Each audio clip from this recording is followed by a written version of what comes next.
Bienvenidos una vez más a un episodio de Tenemos Mucho que Decir. Hoy vamos a hablar de un asunto que es sumamente importante y a veces del que poco se habla. Vamos a hablar de educación, pero en particular de esa disyuntiva que tienen ahora los maestros de hablar de educación con perspectiva de género y sobre el género en particular y todos esos rezaguitos que tenemos en esa materia. Comenzamos.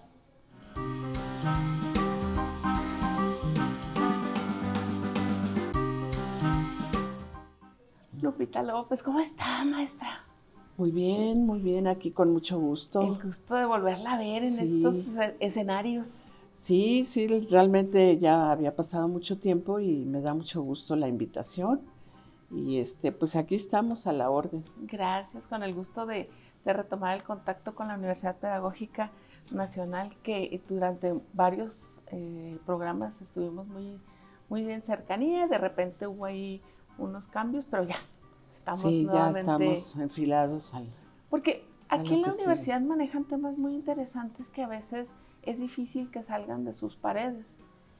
Y es muy importante que la gente no solamente sepa que los maestros están preocupados por hacer investigaciones y por mejorar la calidad de la educación, sino que pues toda esa caterva de conocimientos pues filtre un poquito y tengamos acceso a ella. Sí, el trabajo de difusión es importantísimo y por eso tan agradecidos de que ustedes nos ayuden en esa parte.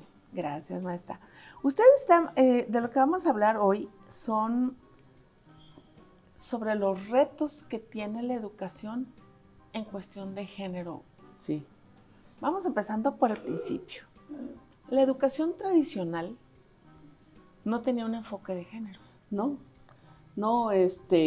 por mucho tiempo se invisibilizó el asunto de las mujeres y de lo femenino como a un plano secundario, lo que significaba pues que mucho trabajo, muchos, digamos, logros de las mujeres se retomaran por parte de los hombres o institucionalmente, pero sin que destacara en qué consistía ese apoyo que básicamente es de nutrición, es de sustento, es de soporte, es de servicio, es de sanación, muchas cosas que acompañan y que nos han acompañado como humanidad a lo largo de todos los tiempos.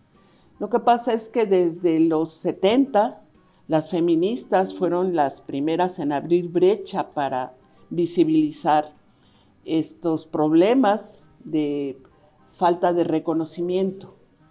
Y en esas décadas, en ese último cuarto de siglo, del siglo pasado, pues estuvieron muy fuertes los grupos de feministas.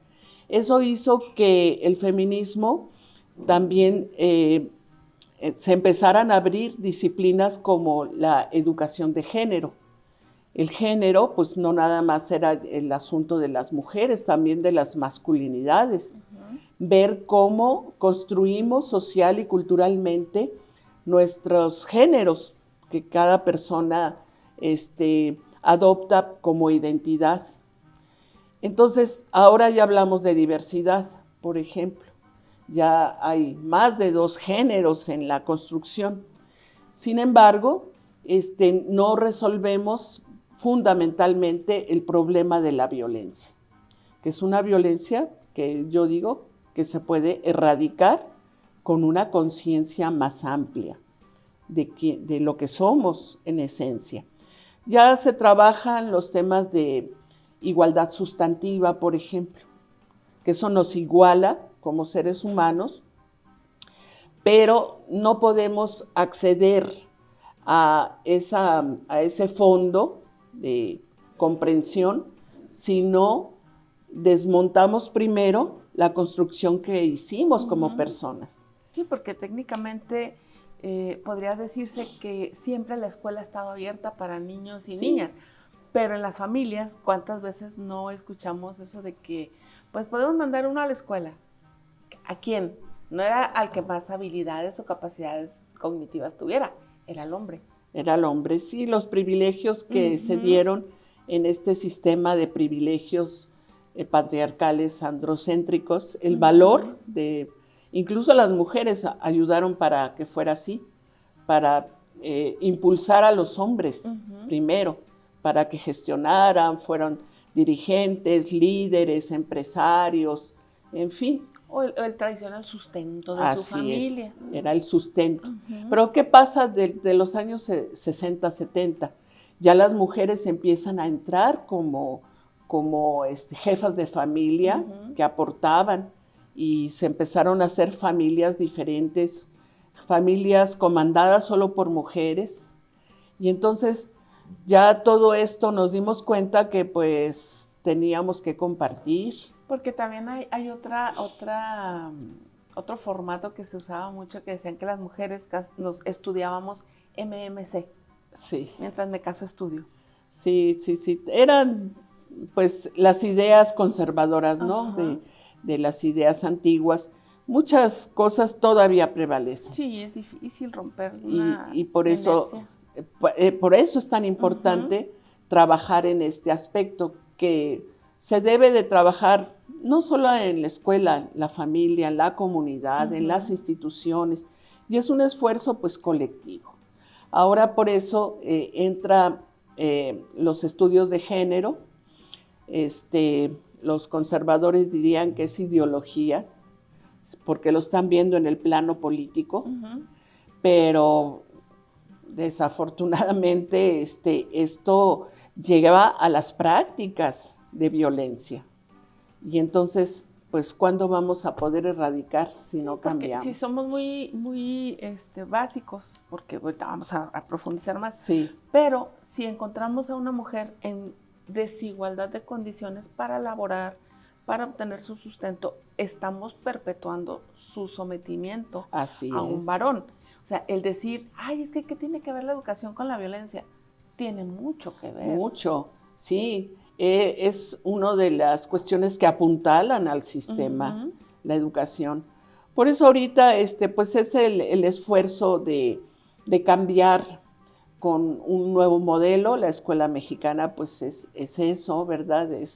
Digamos, es la posibilidad de trabajar desde la base una conciencia ampliada para que hombres y mujeres nos podamos integrar para cambiar no solamente nuestras condiciones personales, sino al sistema social.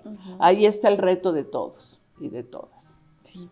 Ahora, ya que hacemos esta introducción al tema, hablábamos en el tema que vamos a desarrollar en esta emisión, de la importancia de que las mujeres tengamos un nivel educativo, pues al menos en igualdad de condiciones. Claro. Porque pues también ya las habilidades y las capacidades de cada individuo pues nos permitirán que sea más brillante o más tenaz en la educación, pero que tengamos igualdad de condiciones. Entonces, usted manejaba el hablar, hubo un término ahí que la palabra me gustó, me encantó, me pareció como muy femenina, la matrística. Es que no tiene nada que ver con la matriz, yo sé, ¿verdad? Pero me sonó muy femenina la palabra. Y me decía que esto habla de un teólogo, biólogo, de Maturana. De Maturana, exactamente, de un especialista, quise decir, en cuestiones de educación. ¿Nos puede platicar un poquito de qué se trata esto?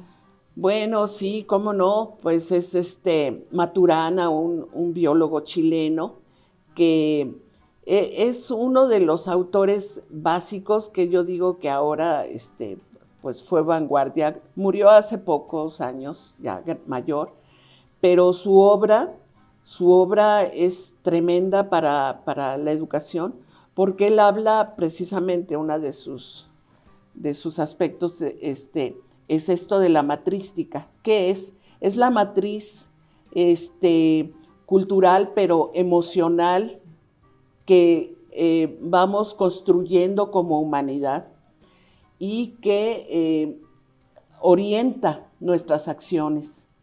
Entonces, él habla de la cuestión emocional, fundamentalmente, y cómo somos seres obviamente emocionales, pero con un actuar que nos propicia un acercamiento como comunidad. O sea, es así como hay una matriz, digamos, una cuestión cromosómica en la biología, él encuentra que esto se impregna de lo social y de lo emocional sobre todo, y es algo que las mujeres, por la condición de sometimiento, desarrollaron más. Entonces es un aspecto femenino, digamos, abierto a la naturaleza, a nuestra conexión con la naturaleza, que ahora lo ocupamos mucho por los problemas ambientales. Entonces todo parte del cambio de conciencia que logremos alcanzar como humanidad. Y esto viene, su importancia también, porque Maturana dice, somos seres autopoéticos. ¿Qué quiere decir?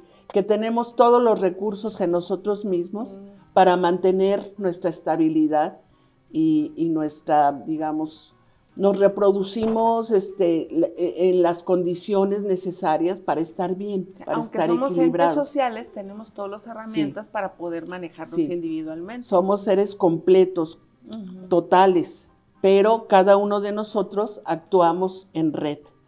Entonces, esto como seres biológicos, pues Maturana se da cuenta que nuestra condición biológica es mucho más y que está impregnada de lo social, de lo psicológico, de lo filosófico. Y entonces desarrolla desde los años 70 estos trabajos. Ahora, ¿por qué es importante? Yo también hablaba previo a esta entrevista del momento que estamos viviendo. Desde los 80 hasta las 2 primeras décadas de este siglo, hemos vivido en una transición, en un cambio fuerte de tiempo. Y esto, bueno... Y violento, además, en la es rapidez violento, en que se han dado las cosas. Es violento, ¿no? Porque desestructura lo establecido. Sí. Lo vemos violento porque nos quita el piso en donde estábamos firmes. Pero esto significa que tenemos que trabajar para volver a construir lo nuevo. El nuevo tiempo se va a dar con el trabajo colectivo y personal que cada quien aporte. Entonces, la educación se está moviendo un poco más lento, digamos, en el sentido de la revolución científico-técnica que se dio también en esos años y que ha avanzado muchísimo con todo esto del avance de la tecnología. Y ese es el proyecto, digamos, hegemónico que nos puede ganar la partida de tener una sociedad con determinadas características. Ellos le llaman transhumanismo a este puente. ¿Por qué? Porque piensan que la evolución de los seres humanos está por la vía tecnológica únicamente. Entonces, ya todos... a los humanos, pues, entonces.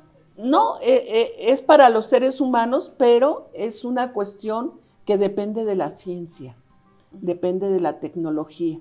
Y entonces, sin sentir, o muchas veces con una conciencia parcial, ya vivimos inmersos en la tecnología, en la medicina, en las comunicaciones, en las empresas, en todo. Entonces, la nanotecnología trabaja aspectos cuánticos, digamos, en la medicina nuclear y todo eso. Y son beneficios, pero si no cambiamos en educación principios básicos, que tienen que ver con aspectos de género, pero también aspectos esenciales, lo que vamos a hacer es ampliar las brechas de desigualdad. ¿Qué quiere decir? El humano que no tenga acceso a la tecnología pues se es queda humano fuera. de segunda. Y los humanos de primera serán los que tienen acceso y los que pueden hacer modificaciones en sí mismos para vencer al envejecimiento, a las enfermedades, alargar la vida, la calidad de vida. tener avances tecnológicos en las casas, en los hogares, todo lo que es la inteligencia artificial puesta al servicio de la comodidad. Nosotros tenemos que aprovechar en educación todo ese desarrollo para que sean herramientas digamos, sociales, culturales, para equilibrar y para que las brechas de desigualdad se acorten. Ustedes como maestros, estamos hablando que han tenido que enfrentar en los últimos 30 años una locura. Sí. Porque estamos hablando que hace 30 años ni siquiera existía el fax.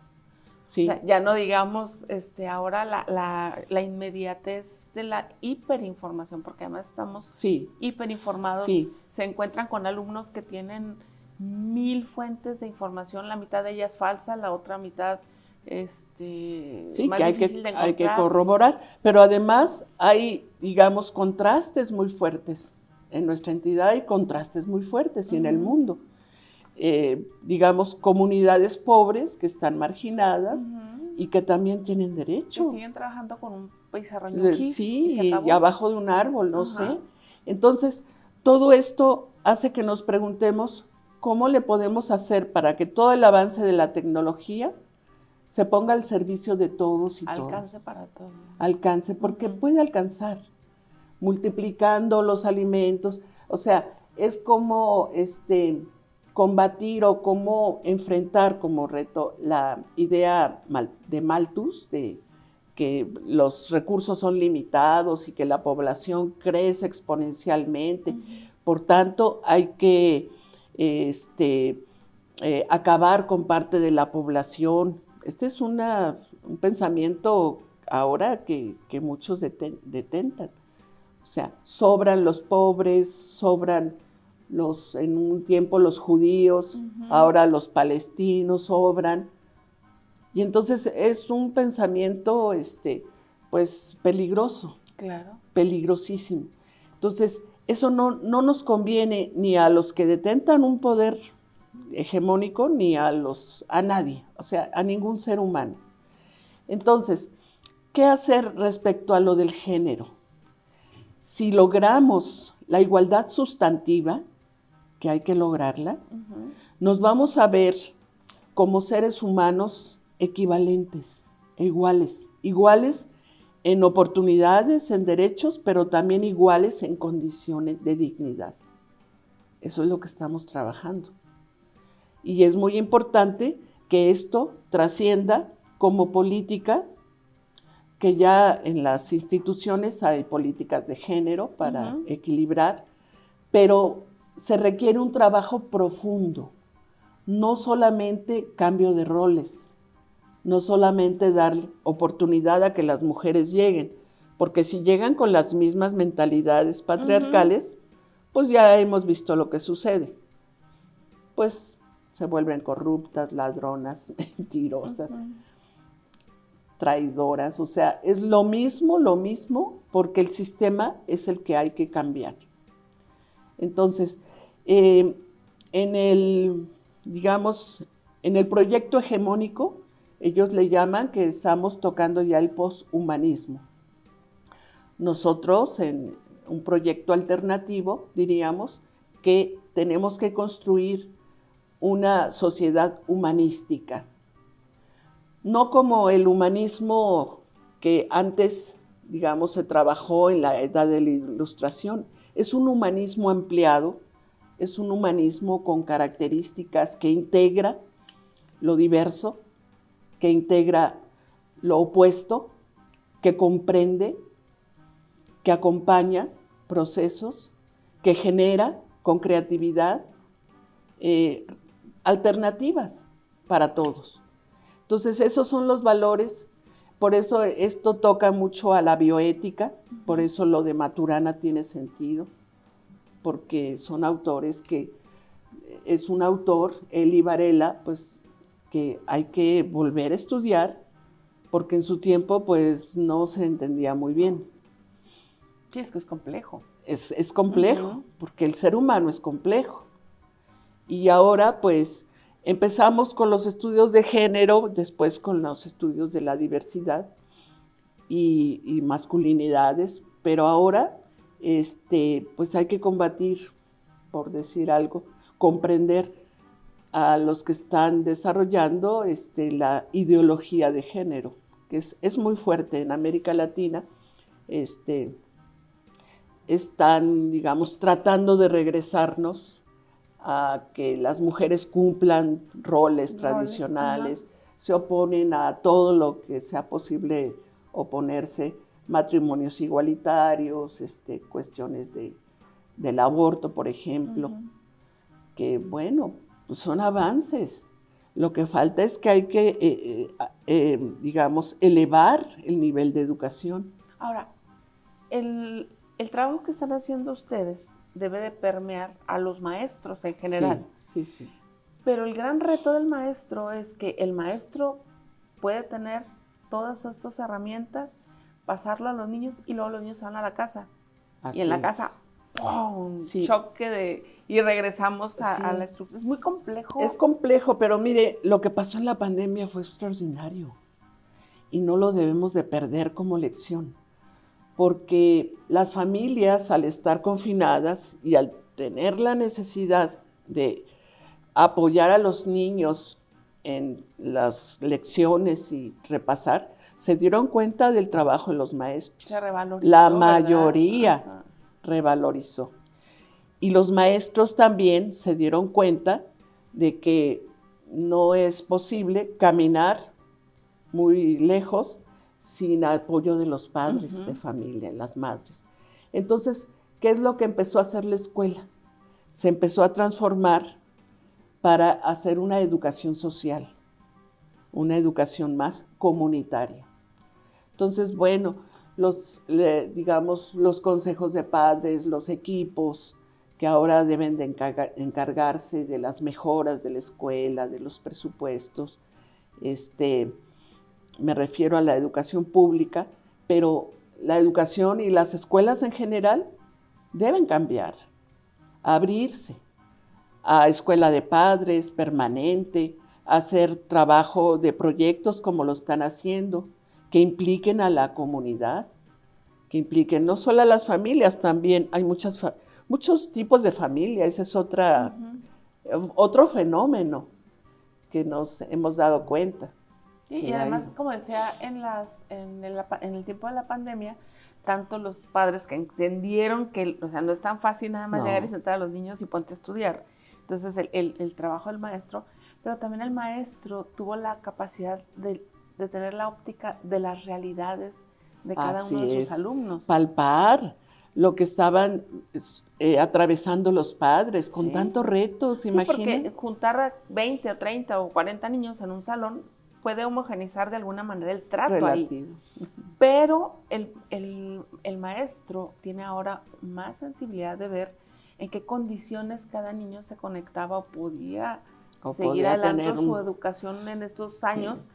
Y también como que una sensibilización de ambas partes, ¿no? Sí, aunque también se dieron abusos del uso de pantallas, ¿eh? Ese es otro aspecto que nos hemos dado cuenta como efecto, digamos, secundario, que ahora tenemos desde la educación, que enseñar a los niños y a las familias a usar de manera correcta las pantallas, porque a veces se les suelta desde a los bebés los dispositivos para entretenerlos y eso genera daños a nivel cerebral. Sí, y pueden ser daños muy peligrosos, permanentes. Sí, porque también no hay una constante supervisión de que ponemos porque son caricaturas, las ponemos y estamos permitiendo que también eduquen a nuestros niños ahí. Sí, ¿no? Son en cuanto a contenidos y en cuanto al efecto físico que tiene sobre su percepción.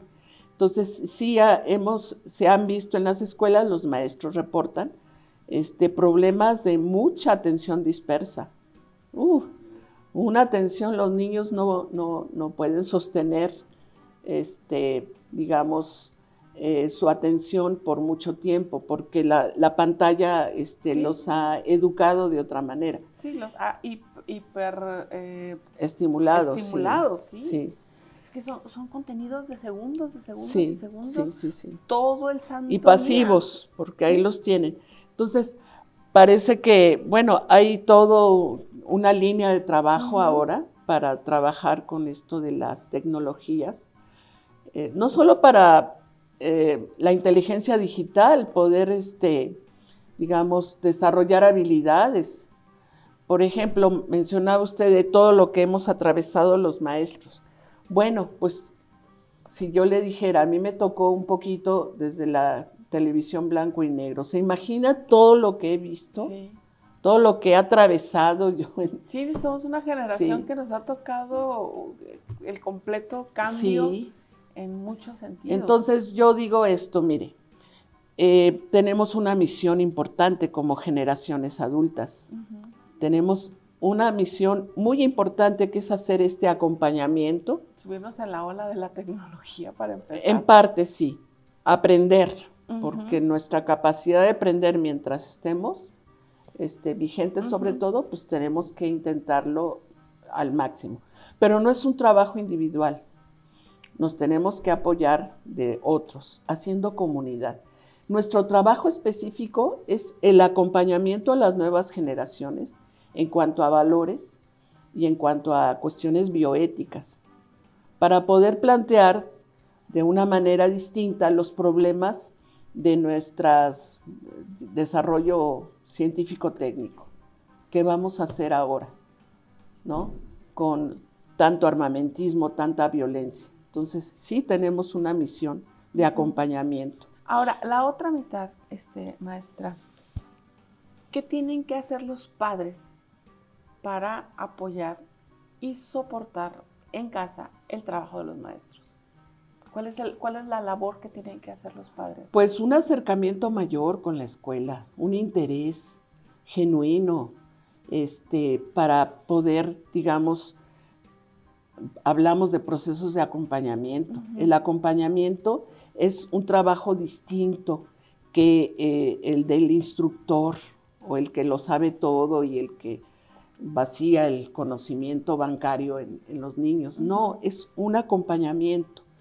Fíjese que es muy bonito también el aspecto de las discapacidades, todo lo que estamos aprendiendo con ese reto, que es cómo le enseño a este niño que es sordo, o a este niño que tiene una discapacidad visual, al que tiene problemas motores, o de propia atención incluso. O problemas. Estos problemas los estamos trabajando en las escuelas también con proyectos y propuestas, porque el responderle a un niño con nuevas herramientas, con nuevas metodologías, eso nos enriquece mucho. Porque entonces podamos, no nada más con la tecnología, sí podemos poner un aparato que amplifique el sonido, pero vuelvo a la cuestión de los valores. La apertura que podamos tener para que ese niño o niña que tiene una necesidad específica, en este caso yo me pongo como ejemplo, como por la edad podríamos tener achaques, pero es relativo, porque la inteligencia no envejece. Si tenemos una práctica, podemos... Si no la dejamos archivada, no, pues como todo lo que músculo se atrofia, ¿verdad?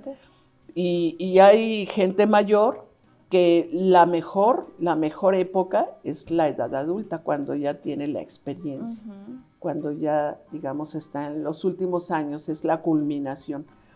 Pues yo creo que así, porque además podemos de esta manera ver aspectos que los jóvenes a lo mejor no están considerando en la cuestión humana, porque ya pasamos por ahí y ya vimos que la cuestión práctica, utilitaria, mercantil, lo que ofrecen a veces la tecnología, resolver un problema, puede quedar corto, porque no va a lo esencial. Entonces yo pienso que tenemos mucho trabajo, mucho trabajo. Ya creo que ese puente que habíamos ya sentido muy fuerte en el sentido de la violencia, de la desestructuración institucional y los cambios, ahora ya podemos empezar a tocar piso para que a partir del 2024 ya empecemos a ver resultados. Pero necesitamos acciones asertivas, necesitamos acciones inteligentes, no desperdiciar esfuerzos individualistas o competitivos. No, el trabajo es horizontal, porque estamos cambiando el eje del dominio, de la dominación, a un eje horizontal, colectivo.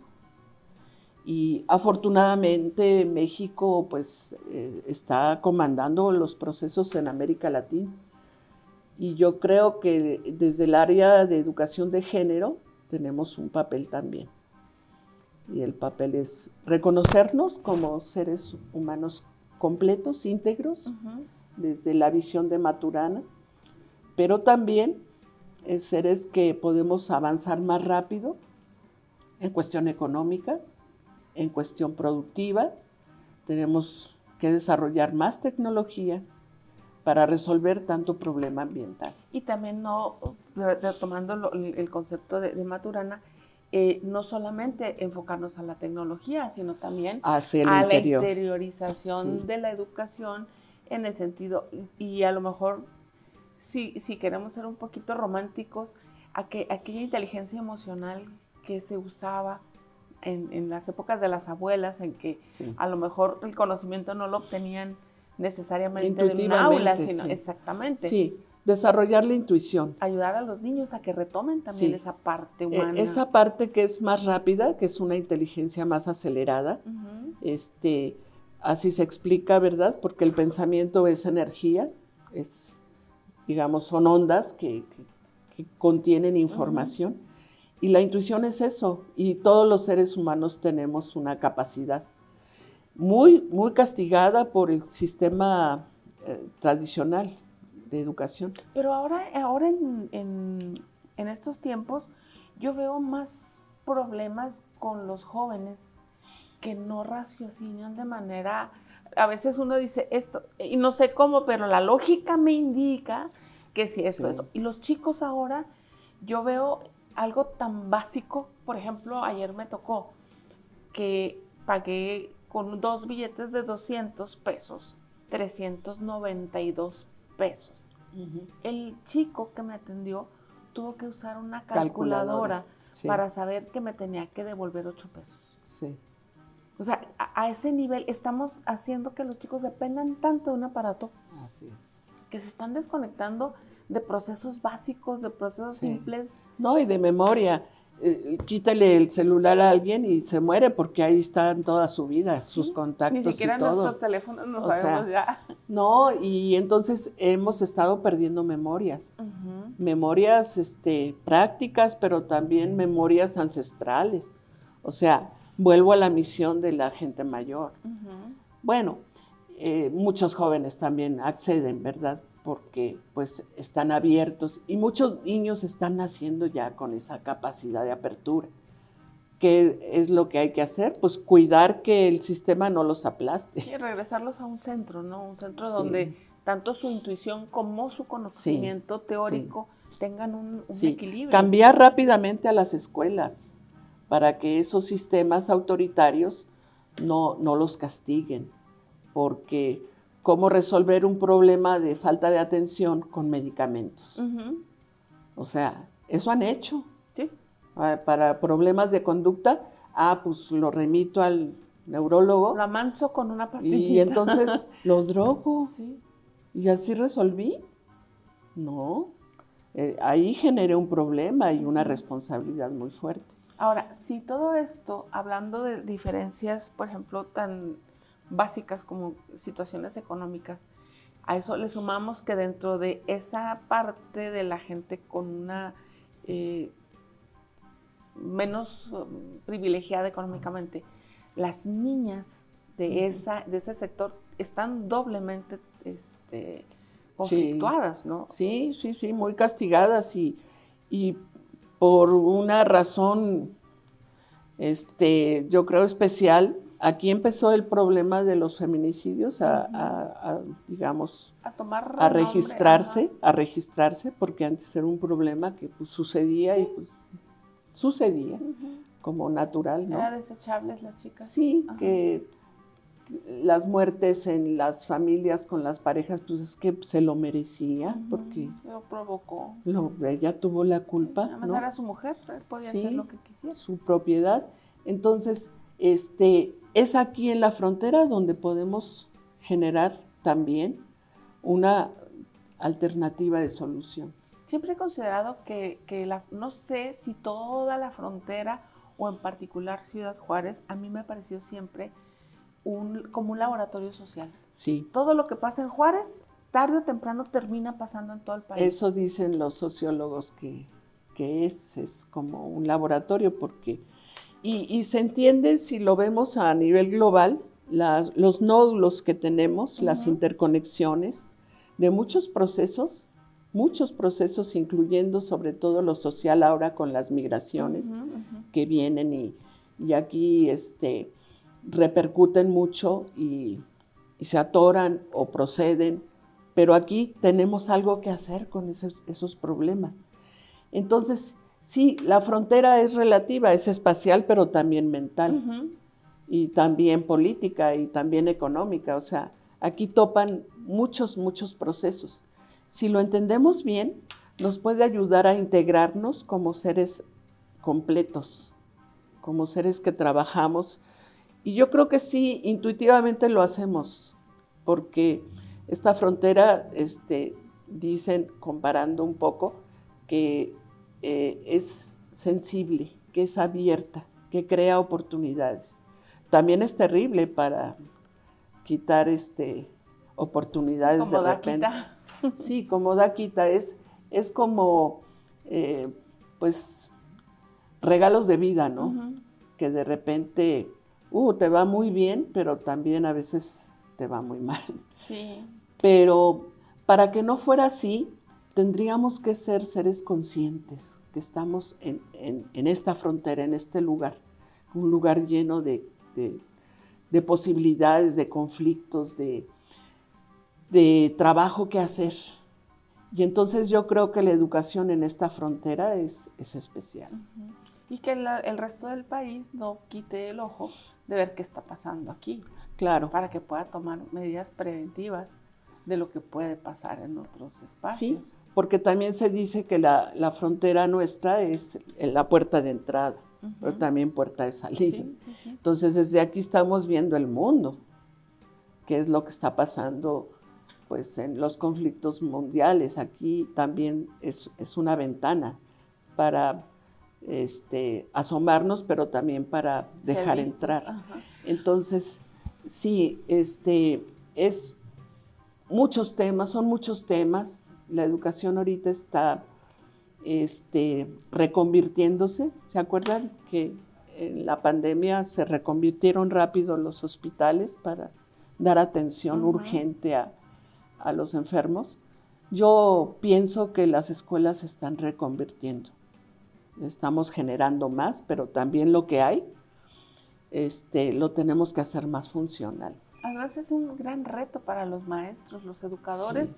Es una de las, así como los médicos, como ciertas profesiones, que no es que salí de la universidad y ya sé, es que hay que estar permanente y constantemente. Es un trabajo permanente, como todas las profesiones, pero aquí, ahorita la exigencia es muy fuerte, porque de eso depende que se pueda atender y resolver los problemas de violencia. Digo, claro, está enlazado con todo, la cuestión de las instituciones del Estado, las instituciones sociales, es que es todo, pero todo parte de una educación social.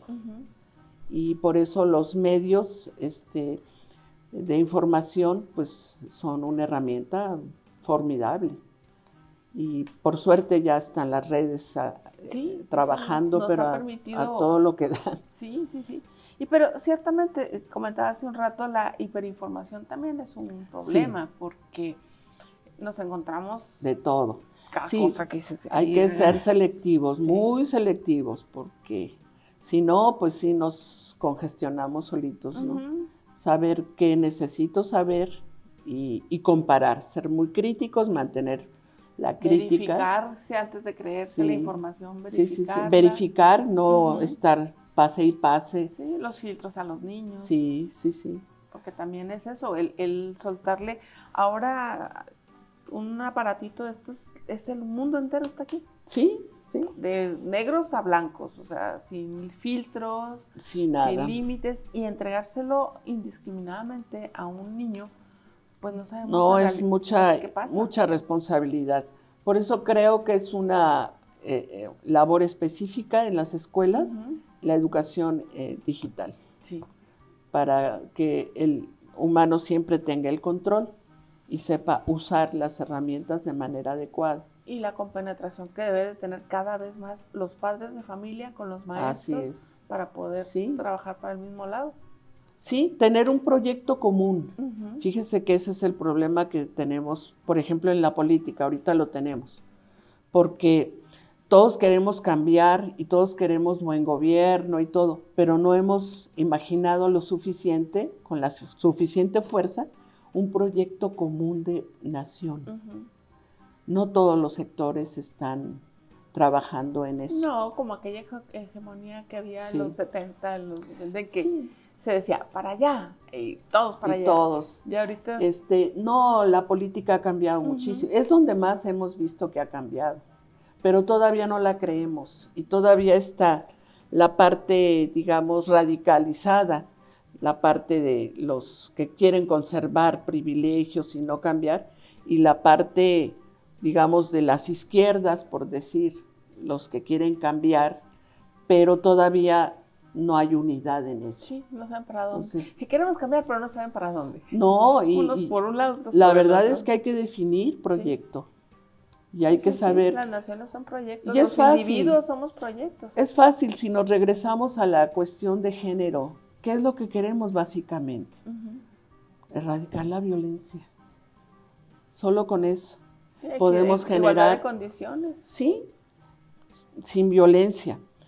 Eso yo creo que es un anhelo, es una utopía, pero si no nos atrevemos a imaginar utopías, pues entonces cancelamos todo. Platicaba hace unos días con la directora de Casa Amiga, que es un centro de atención, para quien no lo conozca, de mujeres violentadas. Y le preguntaba yo cuáles eran sus proyectos a largo plazo. Entonces dice que su proyecto a largo plazo es que no sea necesario que existan. Claro.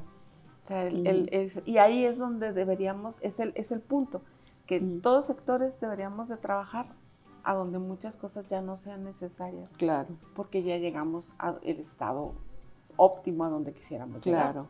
Pero si no sabemos a dónde queremos llegar, no vamos a hacerlo. El problema es cómo lo hacemos y cómo empezamos a hacer estas alianzas, ¿no? De manera cotidiana. Entonces, pues sí, hay mucho trabajo que hacer.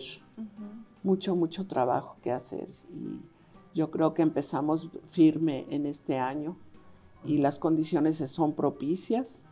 Los buenos esfuerzos van a dar frutos rápido y lo vamos a ver, y esto nos va a animar para avanzarle más rápido. Sí, y me pareció muy interesante cuando hablábamos de educación y género, el que no estamos hablando específicamente del género femenino, estamos hablando de que cada uno de los géneros tan ampliados como se den socialmente reconocidos, tenga los elementos para desarrollarse dentro de sus habilidades y capacidades de la mejor manera. Sí, si el género es una construcción social y cultural y política e histórica, esa conciencia ampliada que voy a adquirir me va a permitir comprender cómo me construí y cómo quiero construir, cómo me presento. No tiene nada que ver con las preferencias sexuales, por otro lado. Sí, no. Pero entonces, es que muchas veces se maneja que cuando se habla de género, la gente entiende que estamos hablando de feminismo, o sea, que estamos solamente hablando sobre el género femenino. y no. El género incluye las nuevas masculinidades, sí, la diversidad. incluye la diversidad, o sea, es decir, es mi género como yo me perciba, Claro. como yo me viva, y dentro de ese y el respeto que deba de dárseme, tener todos los elementos sociales, educativos, culturales, económicos para poder tener una vida plena. Claro, sí, el derecho al desarrollo pleno de cada persona, independientemente de cómo se quiera presentar y construir. Y entonces, porque necesitamos desarrollar el sentido de pertenencia, el sentido de equidad, la igualdad. Primero se reconoce, pero la equidad se trabaja y se facilita para que lo que te haga falta y yo lo tengo, te lo doy, y lo que yo necesite también lo recibo. Sí, que eso es una evolución muy interesante de igualdad, equidad, porque igualdad, pues nos pueden poner condiciones iguales, pero el piso no está parejo. Así es. Entonces, la equidad es que a cada quien nos den lo que necesitamos para tener las mismas condiciones que los demás. Así es. Así es, y no esperar a que se generen programas muy sofisticados y oficiales para que esto se pueda dar, ¿no? Sino desde las prácticas cotidianas. Y hasta asumirnos personalmente, fuera de que ese es otro punto, que hay veces que aunque tengamos todos los elementos, nos asumimos como víctimas y no tomamos los elementos, porque es más cómodo a veces sufrir y sufrir y sufrir. El transitar la vida como víctimas tiene muchas ventajas también, pero no es la buena idea. Eso es tema de otro programa, el no vivir en ese tono. Pues es un gran reto para la educación y para quienes la imparten, el estarse adecuando, el estarse capacitando de manera permanente y sistemática para adaptarnos a los nuevos tiempos, porque todos los días son nuevos tiempos. Todos los días, y la cosa es aprender a trabajar en equipo, a cooperar, a colaborar en aquellos proyectos o acciones que se dirijan a lo colectivo, al proyecto más grande. Entonces, pues, así está la cosa, está muy compleja, pero tenemos todo para hacerlo. Y pues, esta institución que trabaja en esto específico, pues está para compartir, ¿verdad? En lo poco que podamos tener alcance, poco relativo, porque nuestros estudiantes a veces pues se van a trabajar a la sierra, a otras partes, o recibimos también. Y entonces pues hacemos válido esto de la idea de la frontera interconectada, ¿verdad? El ser maestro de los maestros. Eso es muy bonito. No, eso es un privilegio. Sí. Maestra Guadalupe López, muchas gracias. No, al contrario. Muchas gracias por compartirnos esta visión de hacia dónde debe de correr la educación, porque no debe caminar, debe correr. Sí, ahorita debe. O a lo mejor, según el ritmo que cada quien necesite, pero orientado. Así, lo más importante es estar bien orientado hacia un futuro deseable, ¿no? Ahorita se me acaba de venir, antes de cerrar la entrevista, hay una brecha muy importante entre la educación privada y la educación pública. Yo creo que sí la hay. Yo creo que sí hay unas diferencias económicas, pero también en cuanto a percepción de calidad, porque está la idea de que la educación privada, solo por ser privada, es mejor. Y no necesariamente. No necesariamente. No, ahí adentro pueden ocurrir cosas terribles, ¿no? Sí, tienen más poder a veces los alumnos que los maestros. Sí, entonces eso pues no conviene, sobre todo a los niños. Y está la idea de estos privilegios, de este clasismo que se puede dar, no en todos los casos, obviamente, pero lo que tenemos que hacer es trabajar para la calidad en todos los aspectos, tanto privado, sobre todo público. Tenemos que demostrar que la educación pública es de calidad porque es humanística. Ahora usted que educa educadores y profesores y en diferentes niveles, porque tienen licenciaturas y tienen posgrados aquí en la UPN. La famosa, históricamente, voluntad del que se dedica a la educación sigue siendo pues es que era antes en las comunidades el maestro era una autoridad. Sí, algo porque además casi era místico, exacto, apóstol. sí, y a pedirle consejos y a pedir ayuda y todo era el maestro.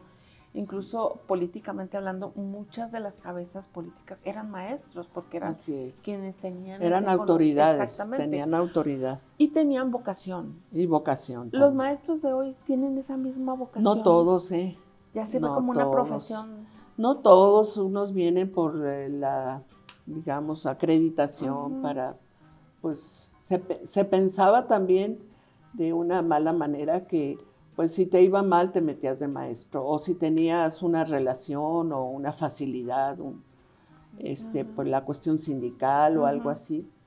Pero sí, la mayoría tienen una vocación muy fuerte. No se ha perdido la vocación. Sí, no. Maestro. Se necesita para poderse sostener, porque el trabajo es fuerte. Sí. El compromiso es ineludible. Y tarde que temprano la gente sin vocación, pues no se sostiene. En ninguna profesión. Sí, porque, como decíamos, como en otras profesiones, pero más aquí, la actualización se tiene que estar dando de manera permanente. Sí, tienen mucho trabajo detrás de las aulas. Y esto se demuestra en el aula, se demuestra en la práctica. Sí. Entonces, pues es mucho trabajo y hay que reconocerlo y agradecerlo también. Sí, no, pues al contrario, estoy reconociendo esta apertura, esta invitación y que pues no sea la última vez. No, ya va a ver que ya nos acomodamos otra vez. Ya vamos a estarnos viendo por aquí. Y muchas gracias a la Universidad Pedagógica Nacional que nos abre las puertas de sus instalaciones para transmitir en estos programas. Muchas gracias. Y el encantador y enorme acervo cultural que manejan ustedes aquí. Pues siempre es un placer. No, todos los compañeros son extraordinarios, o sea, cualquiera que usted invite va a aportar algo importante. Así es. Muchas gracias. Al contrario, muchas gracias a ustedes. Yo soy Verónica Palafox, esto fue Tenemos Mucho que Decir. Síganos en nuestras redes, acuérdense que estamos en todas. Que si en la página www y tenemos mucho que decir .wordpress.com, que si en Facebook, que si en YouTube, que si en TikTok, que si en Instagram, que si en Twitter, en Spotify. Usted mire, nada más póngale en Google Tenemos Mucho que Decir o póngale Verónica Palafox, ahí le aparecemos y va a ver que esta información le puede ser muy útil a usted. Compártala, denos like, síganos y nos vemos aquí en la próxima edición. Gracias.